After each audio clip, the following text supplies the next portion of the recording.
So yes, my name is Sonja Skvarla, and I started an organization called the Social Ignition. I'll get into more of what that does later. But I wanted to talk first admit that I am a systems thinking novice. I took a class on it in graduate school. It was a really touching class. It was really good.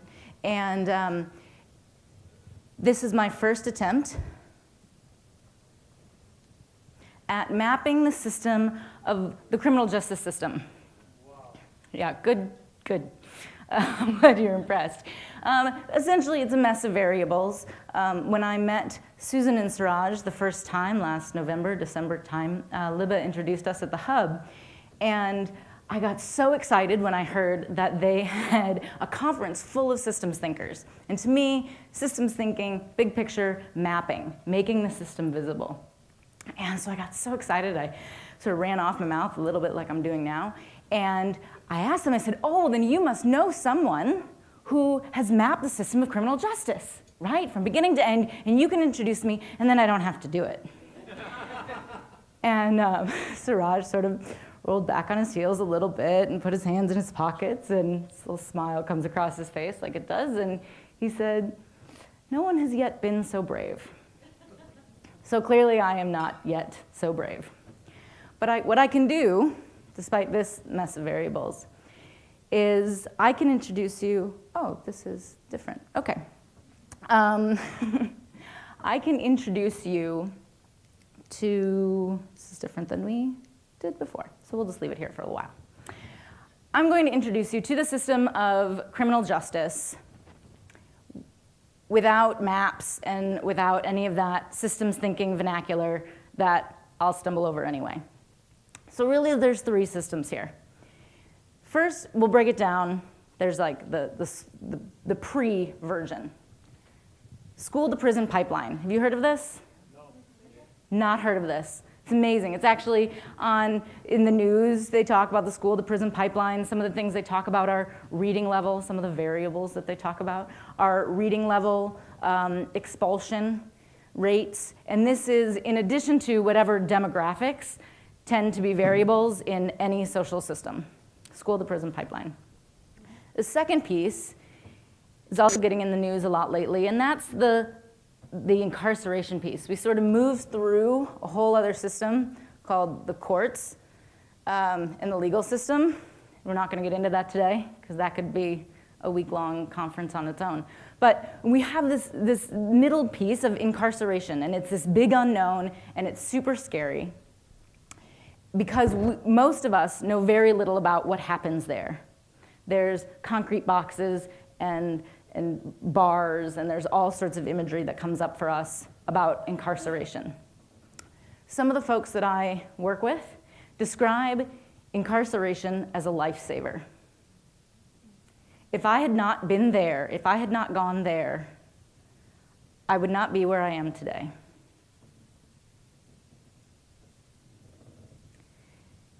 So then imagine you're in this blank box of incarceration, which also has many more variables in its own culture on its own.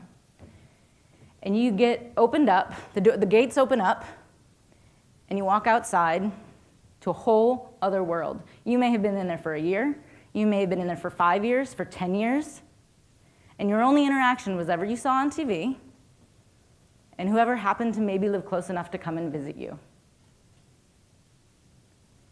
Another opportunity is maybe you get on a bus inside the walls and they drive down. There's a corner in Seattle where the bus comes and it lets everybody off.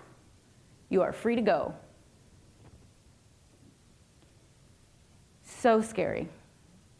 Think of any variables that you may have encountered while you were inside and just quadruple them. And that's the unknown that people are walking into. So, a Social Ignition, I started this organization in order to teach entrepreneurship to some of these people who have had these types of experiences. That's what the organization does. That's like the doing, the tactical part that you can see. You have to have a product and a business model, so we strung all those things together and we came up with an entrepreneurship class. But there's this really interesting thing that happens in that re-entry field. You have the people who are coming out of transition, and then there are the people who are catching them or attempting to catch them. And here we have two more systems coming into contact with each other to try to make a full system. In the work that I've done with the social ignition and trying really prior to that point, because the social ignition is a baby, was really seeing what are the organizations doing to support the people in this transition. And I have to tell you, it's a mixed bag. Some people are doing it really well. Some organizations are not doing it very well. And I have to say it's equally as complex, and we need to pay attention equally as much to the system of sort of the helpers, if you will, for lack of a better word. We have to pay attention to that system because some of the variables that exist in that system might surprise you. That system is ripe with racial discrimination, religious discrimination, gender discrimination. And we're the ones who have the context, right? We're the ones who are out here thinking that we can just show everybody else the way. You've had this experience. Let me help you to a better life. Let me help you to success. And we have the context in our world that they've been missing. So social ignition, here we are, working in this space.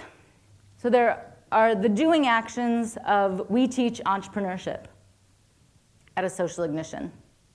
But there are two other, probably way more important things that a social ignition is involved in that really don't have anything to do with entrepreneurship. Okay? The first is linking. Linking the people that have had this experience, maybe our students, we'll call them, with mentors, again, for lack of a better word, this is just a label that we put on them, and allowing them to enrich each other's lives. Mentors go into class, and they're an example of professionalism and all those wonderful things that we want folks to have access to. But what's almost more important than that, not almost, it is more important than that, is that we open up those folks to a whole new world that they may not have otherwise had access to. An honesty of the place where these experiences that the students have come from. So that's the second thing we do.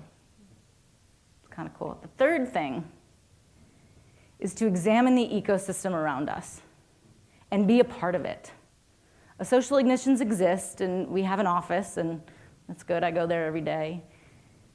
But it's the system that we exist in and that we take part in that is ultimately going to make the change down the road. So each one of you have your systems, have the parts that you play in your own lives and in the lives of each other and the people you don't know. And you have to pay attention to that ecosystem. Looking around you, where am I sending my energy? Where am I taking my energy from? So social ignition pays a lot of attention to its ecosystem and how we can positively affect the ecosystem and even learn what positively affecting it looks like and means. Because today I don't know, and next week it's going to be different based on who I talk to.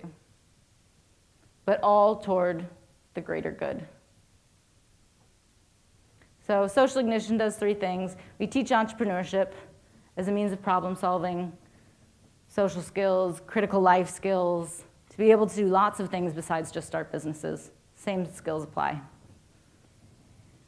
We foster a communication between people so they can enrich each other's lives, and they come into that space, and then they can leave, So the mentors go back and they leave and they go back into their businesses and their white-collar jobs, and they tell the people around them about their experiences. And hopefully, the next time they're presented with a job opening, their field who's qualified for that job opens dramatically because of the experience that they've had. And then, of course, being a responsible steward of our place in the ecosystem. How are we conducting ourselves in this ecosystem of individuals and organizations? So this week, today and tomorrow, mostly today, we've heard a lot of words. A lot of words. And words are awesome, to use one of the words that can mean most anything. They're really, really limiting. All the jargon and vernacular, we've tried acronyms today, we've tried some labels today, and they're great, and they help us kind of get our heads around something for a minute.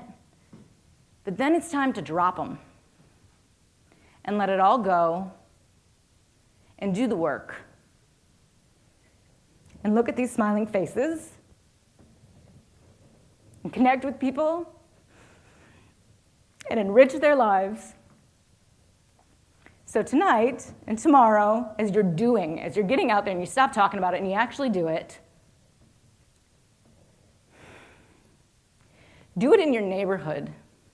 You can go to Cincinnati, and I'm sure Victor and his crew would love it. You can come to Portland, and I'd love it. But you can do it at your grocery store. You can get on the bus and talk to the person next to you. All of these great and inspiring stories started with a connection. Victor's started in an operating room. Mine started around an interviewing table. Fairly uninspired, to be honest. But it started with a connection. So if each of you take a moment to connect with a neighbor that you don't know, he or she could lead you to a whole other world of enrichment that will fire you up to do the work that you're doing now and beyond in the world.